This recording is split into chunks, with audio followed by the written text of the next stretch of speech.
Listen, here's the truth. If it's not in your zone of genius, automation is mandatory. You didn't start your podcast to spend hours editing clips. You started it to create, connect, and grow your audience. But here's the problem. Every other platform works with video podcasts, and manual editing eats up your most valuable asset, your time. That's where Opus Clip changes everything. Upload your video, and Opus Clip will automatically find the golden nugget moments, auto clip and caption the best parts, perfect for TikTok, Reels, and Shorts. 1 hour-long episode becomes 10, 20, even 30 viral-ready clips in minutes. The tool even predicts each clip's viral potential, so you know exactly what to post. No more tedious editing. No more wasted hours. Just you staying in your zone of genius, creating content that matters. Head to podnationopus.com for your free trial and get back to doing what you do best. Stop editing and start creating now. Welcome to Business Conversations with Piet and Piet 2.0, where the advice is real, but the voices are AI. I'm Scoob, and we're harnessing cutting-edge artificial intelligence to tackle real-world business challenges and deliver actionable strategies you can implement right now. Joining us is our newest AI voice, Piet, sharp, insightful, and ready to challenge conventional wisdom. The questions are real, the data is vast, and the insights game-changing. So buckle up, Scoob believers. It's time to get across the start line. Let's dive in. You know that gnawing feeling, the one in the pit of your stomach, the one that's always whispering, you don't belong here. And they're going to find you out. Any minute now. Exactly. If you've ever felt that, you are definitely not alone. In fact, if you're a high achiever, that feeling is probably like your constant shadow. Today, we've got a heady stack of sources, and we're distilling it all down for you. Our topic is imposter syndrome. We've got analysis on how this psychological hurdle really undermines achievement, especially the subtle ways it feeds on itself, and critically, how it links directly to burnout. So our mission today is to cut through the noise and give you some concrete, actionable strategies, some behavioral hacks, really, for recognizing your own worth. And it's such an important conversation to have because we have to get past just calling it self-doubt. It's so much deeper. Imposter syndrome, as our sources define it, it's not just low confidence. It's a profound psychological state where even with overwhelming evidence like objective proof of your success, you still hold on to this intellectual conviction that you're a fraud. That's a huge disconnect. The cognitive dissonance must be immense. It is. You feel fundamentally undeserving, unqualified for the role you're in. And the core of it is this fear of exposure. The moment someone realizes you aren't who they think you are. Exactly, that catastrophic moment. And that's why it's so often paired with this intense anxiety. You're not just trying to succeed, you're constantly trying to hide mistakes that you think will reveal the truth. And the most insidious part is how we become our own worst enemy. We actively undermine the evidence. When you get a win, you just refuse to take credit. Oh, absolutely. Instead of saying, I earned that, it's this instinct to say it was luck or timing, or someone did you a favor. Okay, so let's unpack that first. That's the fuel for the whole cycle, right? It is. Why do high-achieving people, when they're faced with just undeniable success, immediately say, oh, I was just in the right place at the right time? Why do we diminish our own work? What's really fascinating in the sources is that this diminishing act, it's actually a kind of survival mechanism. The survival mechanism? How it's a way to manage the pressure that comes with success. I mean, think about it. If you fully accept that your achievement was because of your skill, then you're on the hook to do it again. You're responsible for maintaining that level of performance forever. That sets the bar impossibly high for your own psyche. Wow, okay. But if you tell yourself it was just external forces, luck, timing. The wind was blowing the right way. Right. Then your success feels uncontrollable. And that offers protection. If you fail the next time, you can just say, well, luck ran out. It wasn't my fault. Exactly. You avoid taking emotional responsibility for that new, elevated standard your own success created. It's a kind of protective pessimism. But the cost is huge. You never get to feel that genuine self-recognition. That's the trade-off. So if we want to reverse that cycle, the counter strategy has to be really surgical. We have to break that habit of wrong attribution. Precisely. You have to forge an undeniable link between your effort, your skills, and the outcome. So what do the sources say? What are the hacks? The sources recommend 3 specific countermeasures, and the first one requires radical specificity. They call it the accomplishment audit. An audit. And it's not enough to just write down, I closed a big deal. You have to force yourself to write down the specific microactions you took. So you're building the evidence case for yourself. You are. So instead of the proposal was accepted, you write down, the proposal was accepted because I spent 7 hours cross-referencing industry standards, because I leveraged my network for 3 key intros, and because I restructured the cost model. You're tying your skills, not chance, directly to the result. It makes that attribution bias much, much harder to maintain. The detail is what makes it real. It turns this vague win into something repeatable. Measurable competence. Okay, what's the second countermeasure? The second hack is about active strength identification. We all have skills that we undervalue them because they come easily to us. Like being a clear communicator or good at organizing. Exactly. Or pattern recognition. You need to actively list those inherent strengths and then explicitly document the role they played in your achievements. So connecting the dots. Yes. If you negotiated a tricky contract, you don't just log the win.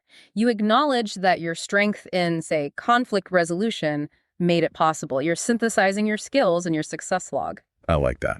Okay, and finally, what about when that negative voice just inevitably pops up, the you don't deserve this thought? How do you stop that spiral? You have to engage in what the sources call evidence-based thought challenging. So you argue with yourself. In a structured way. You don't just dismiss the thought. You demand evidence for it. When the thought, I am a fraud, comes up, you have to stop and ask, what objective, undeniable evidence supports this? And usually there isn't any. Well, what you realize is the only evidence is just fear, an anecdotal feeling. But the evidence stack of your actual accomplishments is often enormous. It's a crucial step. It transforms that self-doubt into self-inquiry. Okay, let's shift gears a bit. We've talked about the internal conversation, that self-talk. Let's talk about the external behavior. The deflection game. Yes, the deflection game. When we get positive feedback and our reflex is to just push it away, downplay it, minimize it. It's a complete externalization of that inner conflict. And it's profoundly self-sabotaging. How so? Because it stops you from internalizing any positive data. The sources show these classic responses. Someone gives you a compliment and you say, Oh, it was nothing. It was nothing, or anyone could have done it, or my favorite is immediately pivoting to self-criticism. Thanks, but I really should have started on it earlier. Right. You minimize the achievement. You don't celebrate, and you're already worried about the next thing. And the consequence is that by deflecting, you're literally signaling to your own brain that the compliment was wrong.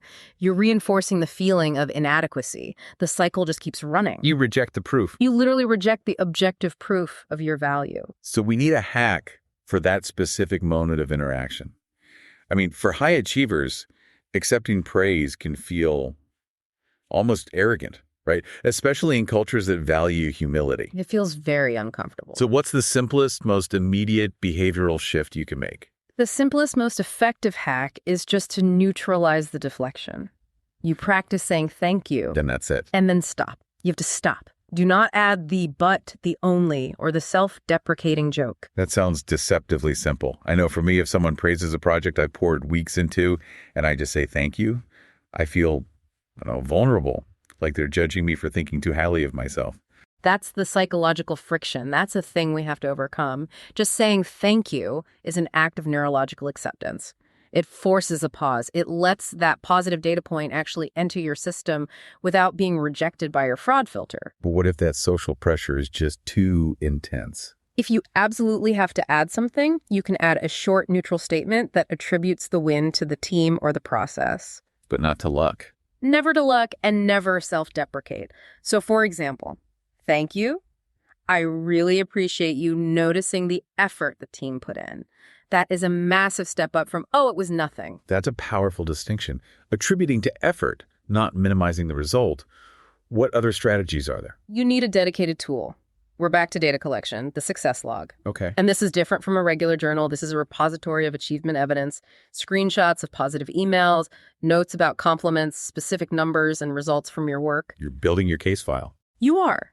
The goal is to make it tangible evidence that you can go back and look at when the self-doubt is at its peak.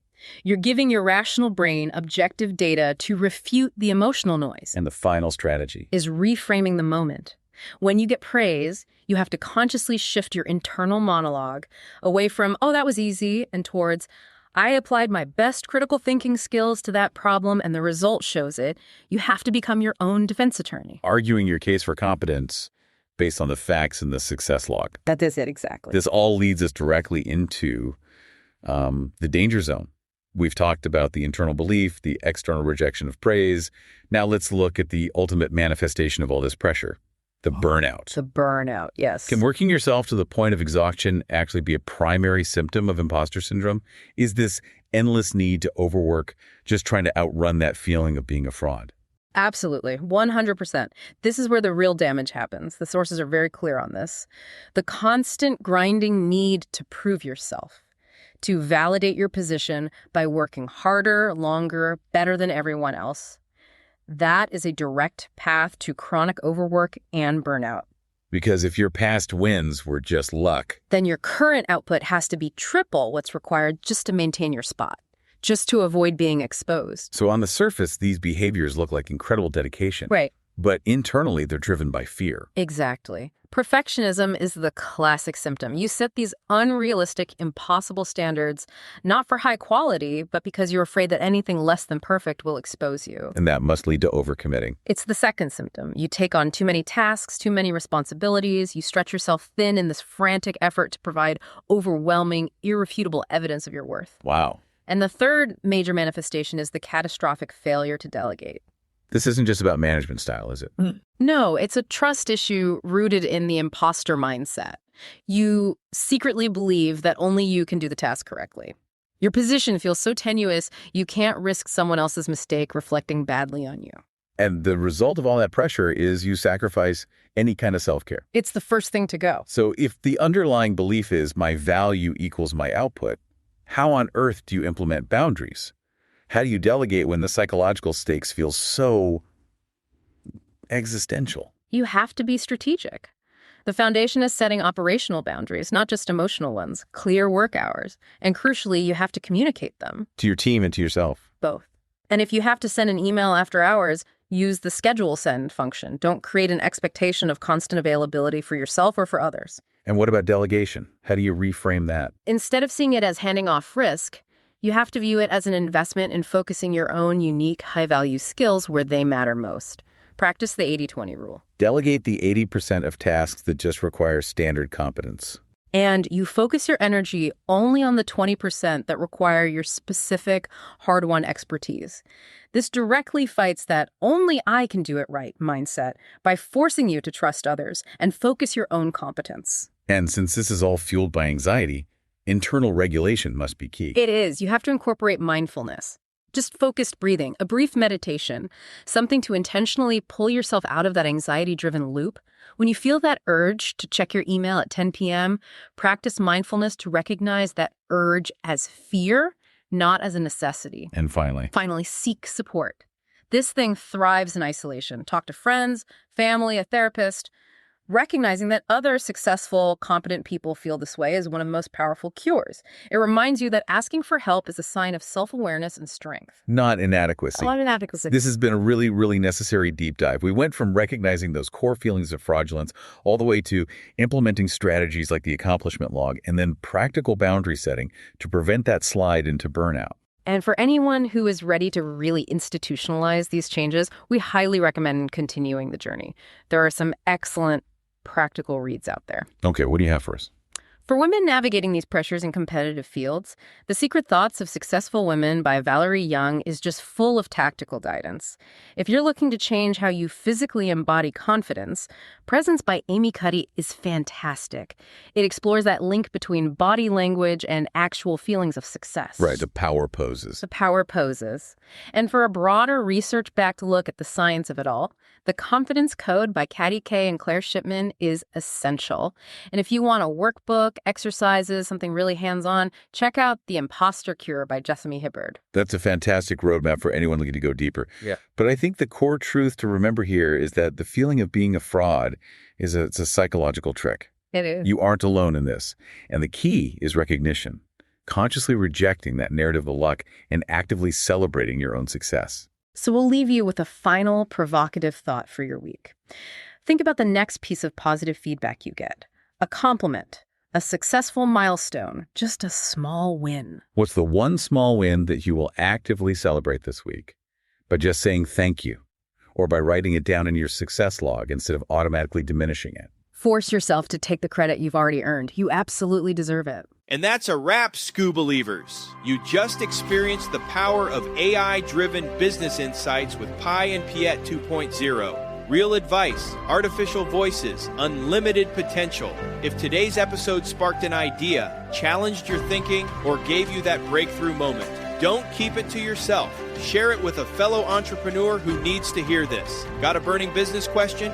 Want Pi and Piet to tackle your specific challenge? Head over to tuepodcast.net/askpi and submit your question right now.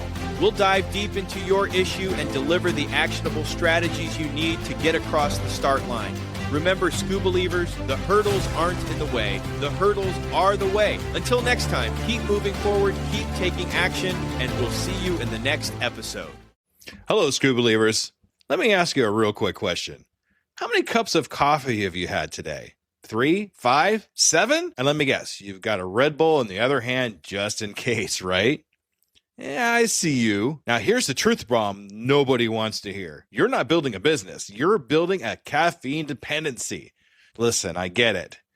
When you're grinding 12, 14, 16-hour days, you're building something from nothing. When you've got payroll to meet, investors to impress, and visions that won't wait. You need fuel. But what if I told you that the fuel that you're using is actually slowing you down? What if the very thing that you think is keeping you sharp is actually making you dull? Enter Rise Coffee. This isn't your grandma's mushroom tea.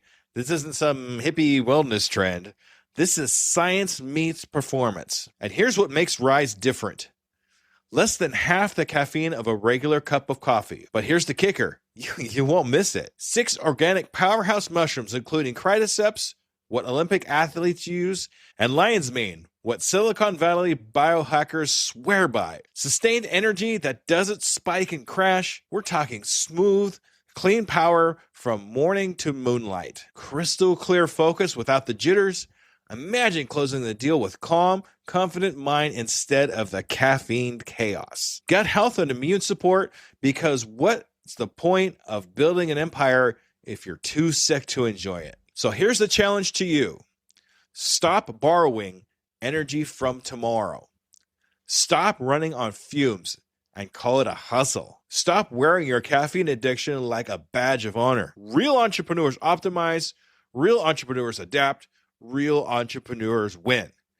You can't win if you're crashing at 2 p.m. while your competition is just getting started. Break the cycle. Head to risesuperfoods.com right now and use code PODNA15 for 50% off your first order. That's PODNA15 for 15% off. Try it for 30 days.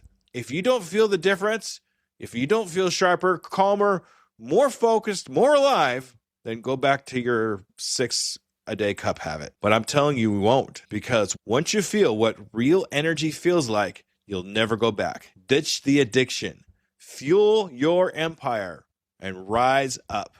Rise Coffee, energy that builds, not burns.